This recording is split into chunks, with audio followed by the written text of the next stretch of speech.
som tá bom aí para vocês? Bom, gente, hoje sessão de Exu, e nesse sábado passado nós tivemos aqui o último encontro do estudo sistematizado de Umbanda, que a casa esse ano mudou, fez aos sábados, né? Teve 4 encontros, e o tema desse sábado, né, foi desenvolver alguns orixás, e o Denis apresentou lá no fim a última palestra sobre Exu.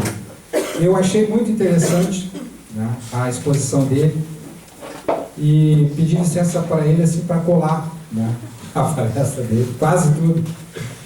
Então é isso, vou apresentar a ideia dele. Nós temos a liberdade, graças a Deus, aqui no Triângulo da Fraternidade, de trabalhar com os conceitos dentro da Umbanda, né, de uma forma livre, dentro da nossa consciência, dentro da doutrina da casa. Nós temos essa liberdade. Então, eu acho muito importante trazer o máximo possível esses conceitos, né, o mais próximos de nós, para a nossa compreensão, para a gente levar para o nosso dia a dia, a nossa vida, que eu acho que é isso que importa, né? Tudo isso aqui é para a nossa vida, né? A gente não pode separar a nossa vida em compartimentos estanques, lá fora é uma coisa, aqui dentro é outra. Não, tudo é a mesma coisa, né? Então eu achei muito interessante esse tema, e estou trazendo esse tema para vocês hoje. Já falei uma vez, estou aprendendo, vou falar mais uma vez hoje, talvez fale ainda mais no futuro. Exu é um tema muito controvertido, né, muito polêmico. A gente vê internet na rua, assim, é fácil, né, ver o apelo que a figura de Exu e Pombagira tem para muitos. Para essas coisas de, por exemplo, propaganda de trabalho, né? Traz os amores e tal. Isso que vocês estão cansados de saber. Exu é uma figura que está muito ligada a questões assim, de figura de demônio. É uma coisa assim que quando a gente começa a estudar chega a ser desagradável, né? E para nós, Exu não tem nada, digamos assim, com esse tipo de visão, né? Então eu gostaria de trazer Exu mais para perto de nós, né? Então, a primeira pergunta, né, que para nós assim, a gente faz de uma forma mais lógica, teórica, assim, o que é Exu dentro da Umbanda, dentro da doutrina da nossa casa? O que é o Exu? Exu é orixá, por acaso, para nós aqui? Exu, para nós, o nosso conceito, né, nós trabalhamos assim um fluxograma que o Denis elaborou, né, fluxograma dos orixás. Nós teremos Deus, né, com as mais variadas denominações, os orixás, abaixo dos orixás as linhas de Umbanda, e lá por último as falanges, né, que é onde estão os espíritos, né, as entidades no trabalho.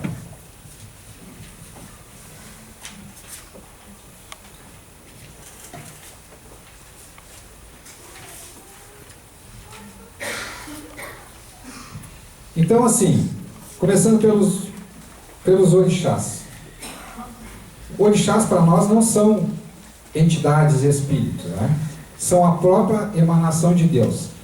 Que por uma questão de compreensão, será que a gente tem condição de compreender, na verdade, o que é Deus? Será que o todo cabe dentro de uma caixinha tão pequena como é a nossa cabeça? Será que nós temos condição de abstrair realmente o que é Deus? A humanidade tem tentado, né, e não é fácil. Então, de uma forma, digamos assim, didática, tentando trazer Deus para uma ideia racional, né? Então, dentro da mitologia africana e dentro da ressignificação que a Umbanda faz, né, os orixás são um desdobramento de Deus. Eles individualmente não são Deus. A soma deles também não é Deus. Mas cada um deles, né, traz para a nossa compreensão um aspecto da divindade, que é importante na nossa vida, que nós podemos usar de uma forma prática na nossa existência. Então, os orixás são, a gente pode usar diversos nomes, princípios divinos, atributos de Deus, reflexos de Deus, né? Aqui nós consideramos no triângulo os orixás 9 principais aqui que nós trabalhamos: Oxalá, Iemanjá, Oxum, Xangô, Yansan, Ogum, Oxóssi, Omolu e Nanã.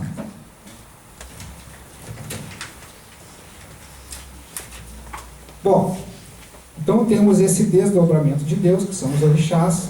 Nós não temos ainda, estamos no nível da energia, digamos assim. Nós ainda não temos espírito. Abaixo dos orixás nós temos o quê? As linhas de trabalho, que também não são os orixás. Elas podem ser regidas por um orixá ou por mais de um orixá, normalmente até por mais de um orixá.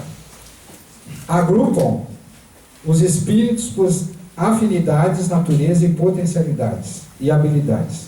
Então, assim, aqui nós já temos, né, digamos assim, agrupamentos de espíritos que, por uma razão de afinidade e por necessidade de trabalho, se agrupam dentro de linhas, né? Então, aqui nós temos o primeiro grupo de espíritos, né, dentro das linhas de trabalho.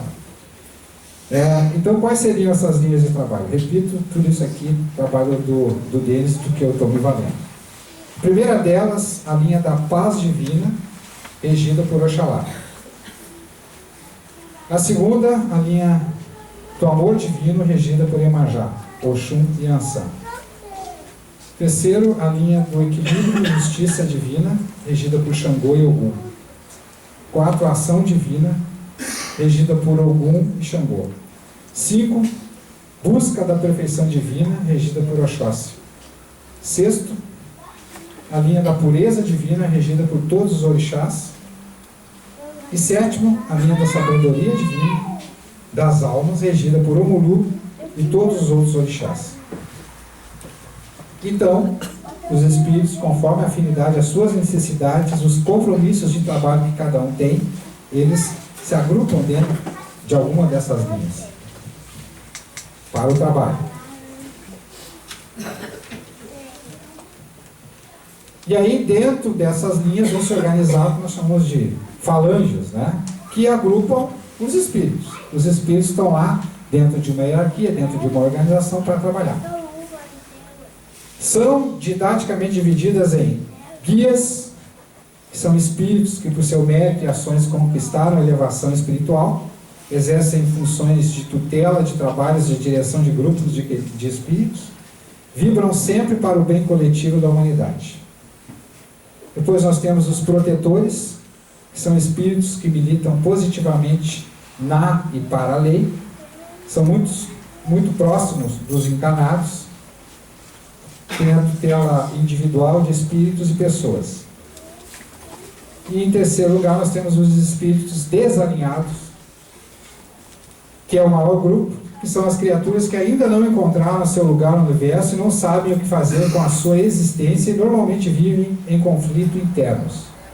Os obsessores, os quiumbas, estão nessa classificação. Então, gente, onde é que a gente poderia classificar Exu dentro dessa hierarquia que vem dos orixás, vem de Deus, orixás, as linhas, né, e as falanges? Onde que a gente pode encontrar Exu? As falanges? Então, assim, ó,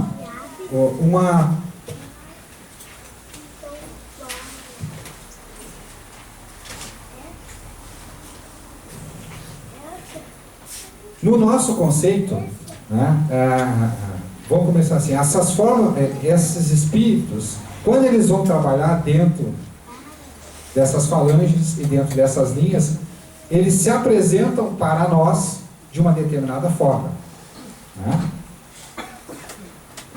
Então nós temos um triângulo fundamental na Umbanda, que foi formado com caboclos, pretos velhos e crianças. São as 3 formas de apresentação, como os espíritos se apresentam no trabalho né, que depois, com o tempo, foram se agregando outras, né? Hoje nós temos boiadeiros, ciganos, né? E para nós, né, Exu está nessa classificação. Então, Exu para nós é uma forma de apresentação. Aqueles espíritos se apresentam daquela forma, por razões que daqui a pouco a gente vai chegar lá. Então, a forma de apresentação é a forma plasmada pela qual os espíritos se fazem perceber em cada ambiente vibratório, normalmente ligadas a alguma encarnação mais ou menos recente ou ao trabalho que busca desempenhar. Então, é comum a gente encontrar, eu ouvi falar muitas vezes que há espíritos que trabalham, por exemplo, né, dentro de uma casa de umbanda e que vão trabalhar em outros lugares. Então, aqui eles têm uma roupagem, uma forma de apresentação, e podem ter outra lá na outra casa. Mas, normalmente, eles estão trabalhando dentro da mesma linha, da mesma necessidade que eles têm de trabalhar, enquanto espíritos. Então, Exu para nós é uma forma de apresentação. Mas quem é Exu? O Denis falou uma coisa que me marcou muito no sábado. Ele disse assim, ó, Exu somos nós no astral. Então, assim, em termos de espírito, né, não há nada mais próximo do ser humano do que Exu. Exu trabalha dentro de todos os espíritos que vêm trabalhar aqui, é o que mais próximo está de nós, que mais nos conhece. Exu, até brinquei, né, se a gente tirar o X do meio, né, fica eu. Se a gente se olhar no espelho, a gente está olhando quase para Exu. A nossa realidade, o que nós somos, é muito do que é Exu.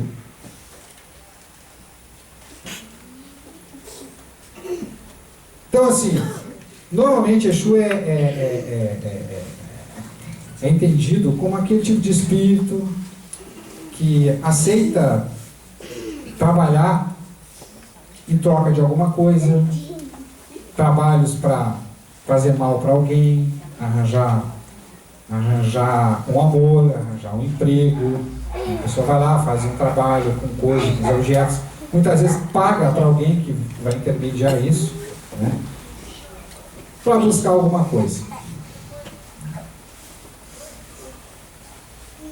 Então, assim, para nós, Exu faz isso.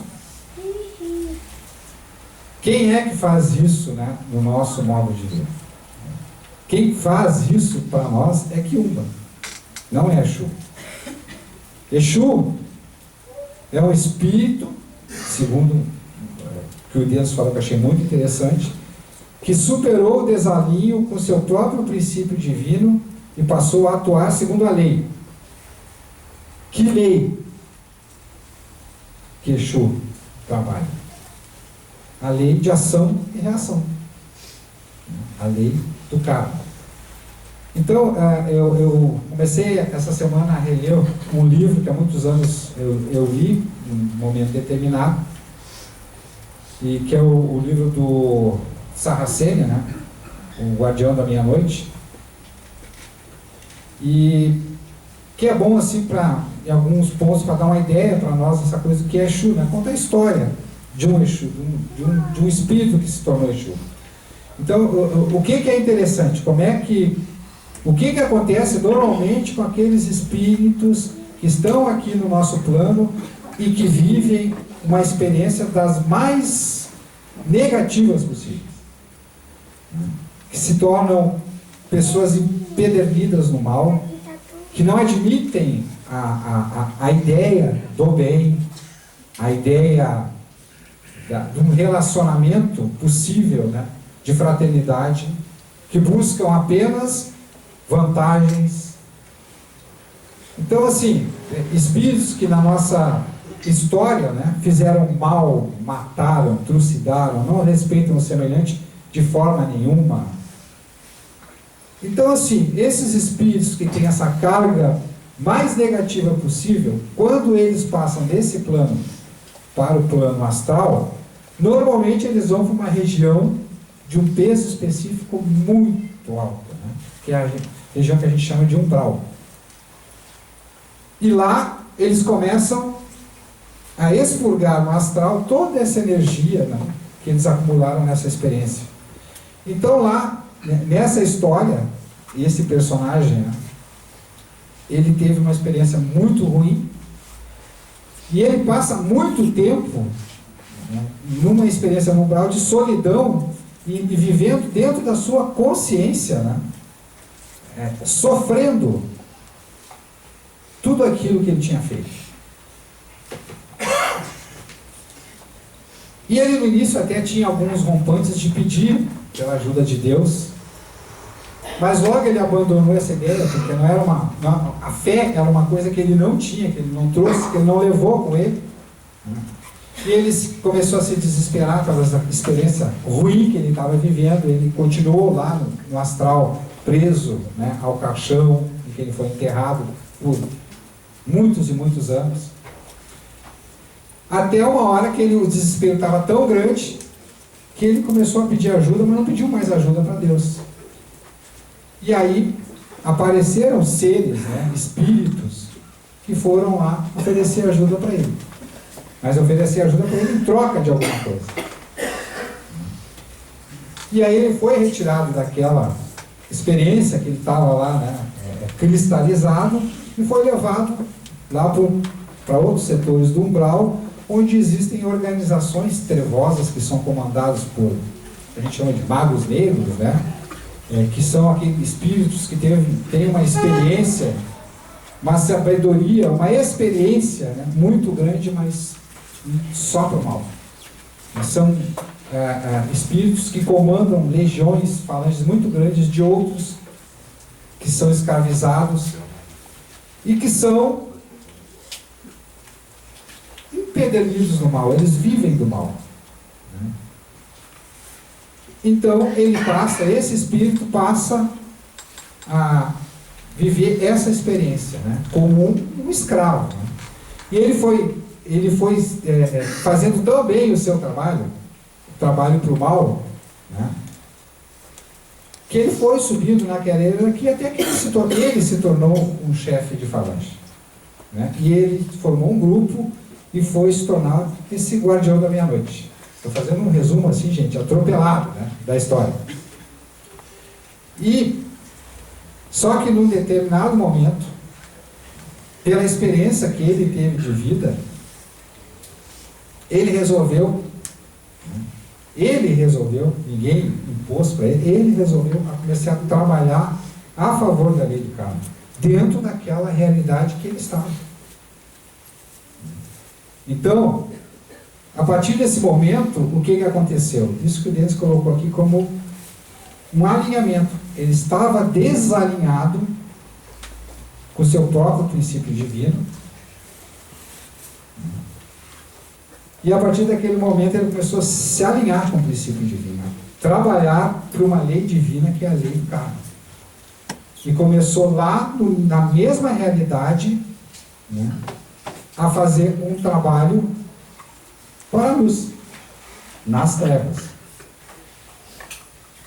Então, a partir desse momento, né, ele passou a fazer um trabalho que nós consideramos que é um trabalho de Exu, um trabalho feito lá nas trevas, a favor da luz. Então, assim, gente, umas perguntas. Exu faz o mal? Exu, como eu disse, né, é um espírito que está dentro da lei, respeita a lei do karma. Né? Então, Exu está lá e Exu não faz o mal ou faz o bem. Exu faz o que ele tem que fazer. Então, se tem um espírito que precisa passar por uma experiência negativa para equilibrar, né, algo anterior que ele fez, né, o que eles chamam de ser castigado, Exu vai lá e castiga. Agora, se tem um espírito que precisa passar por uma experiência positiva, precisa ter uma mão para alguma coisa e tem merecimento para isso, Exu vai lá e faz. Não tem bem, não tem mal para Exu. Ele faz o que tem que fazer segundo a lei, como resultado da lei, como resultado do que nós fazemos na nossa vida. Tudo que nós criamos de positivo ou negativo, em algum momento nós vamos ter, de uma forma ou de outra, reequilibrar. E Yeshua atua nesse reequilíbrio. Então, essa ideia que a gente tem de que Yeshua faz o mal, vem disso. Em algum momento, se nós estamos passando por uma experiência de dor, muito certamente é porque em algum momento na nossa existência nós causamos uma dor. Só que causar a dor é uma coisa que a gente, para os outros, é uma coisa que a gente esquece muito fácil, né? Porque é para os outros, não é para nós. Agora, quando nós temos qualquer dor, menor que seja, é a maior dor do mundo. E nós a consideramos um mal. Então, Exu, como atua nessa dor que nós precisamos passar na nossa existência, aqui nesse plano ou depois, né, para reequilibrar a lei, como ele atua ali, ele é visto como se fizesse o mal. Mas será que ele faz o mal? Será que ele está fazendo o mal? O mal que Exu faz é fruto de nossa incompreensão das leis divinas, pois nos esquecemos da dor que causamos, mas entendemos muito bem da dor que sofremos, e a vimos como um mal. Mas esta dor serve para quê? Serve para descarregar, drenar as cargas causadas pelos nossos desequilíbrios, diminuindo o nosso peso específico vibratório, possibilitando nossa elevação espiritual. A dor que nós sofremos aqui nesse plano, né, ela faz com que essas energias de desequilíbrio, energias não boas que nós criamos na nossa existência, vão ficando aqui, vão aliviando o nosso peso específico de espírito, a nossa carga vibratória, para que depois a nossa passagem para outro nível, né, nós possamos ter um lugar melhor lá. Tudo que nós podemos deixar aqui, melhor é para a nossa passagem para lá. E da mesma forma, quando nós estivermos lá, né, é através da dor o mecanismo que o espírito passa para deixar essas cargas negativas em cada plano vibratório. Não nos enganemos, é assim. Então, vou dar um exemplo, né, de como é que atua Exu dentro da Umbanda. E Exu atua em todas as linhas de Umbanda. Mas ele é mais conhecido, né, pela atuação que tem dentro da linha da lei, né, do cumprimento da lei. Então, como é que funciona isso para nós?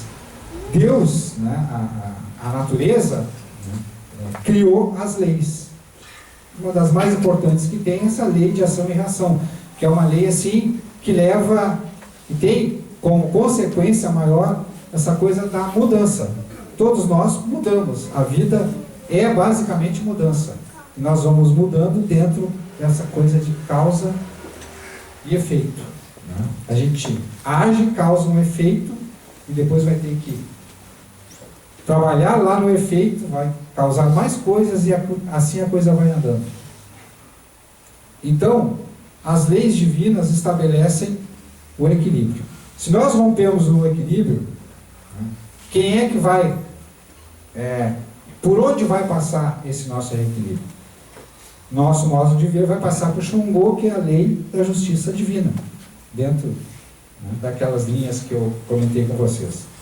Então, que em outros lugares é conhecido como os senhores do karma. Então, ali é que passa, né, é que passa o nosso, é que é feito o julgamento das coisas que a gente faz. É a balança, né?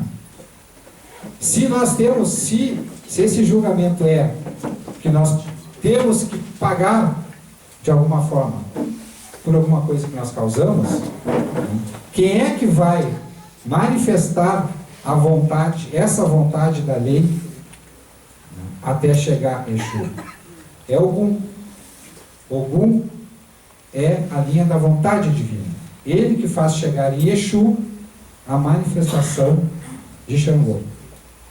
Aí Exu vai fazer cumprir a lei. Ele vai executar a lei. Executar de uma forma positiva ou negativa. Não interessa. É o que tem que acontecer.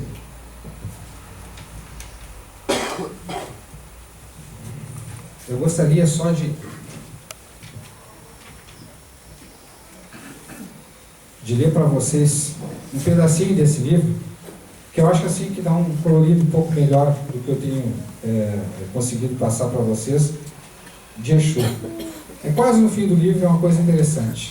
A lei não iria colocar um ser bom e iluminado para castigar os canalhas, nem colocaria um carrasco como eu para premiar aqueles que venceram suas provas. É um Exu falando. Os guardiões não deixam cair quem fez por merecer a ascensão. Eu não deixo subir os que fizeram por merecer a queda. Eu sou a mão que castiga e a que acaricia. Sou a mão que derruba e a que levanta. Tudo isso eu sou, e ainda assim não sou infeliz, triste, arrependido ou ruim. Não sofro de remorso por castigar aquele que a lei derrubou. Assim como o guardião da lei, na luz, nada sente ao premiar quem merece. Sou o guardião da lei nas trevas. Pois luz e trevas são dois lados do Criador. Há os que trabalham durante o dia e dormem à noite, mas também há os que trabalham à noite e dormem durante o dia. Há os animais que só saem de sua morada sob o sol e aqueles que só fazem sob o luar. Há o verão, mas também há o inverno. O que um aquece, o outro esfria, há a primavera, mas também há o outono. O que um faz brotar, o outro faz recolher. Há o fogo para queimar e a água para saciar a sede.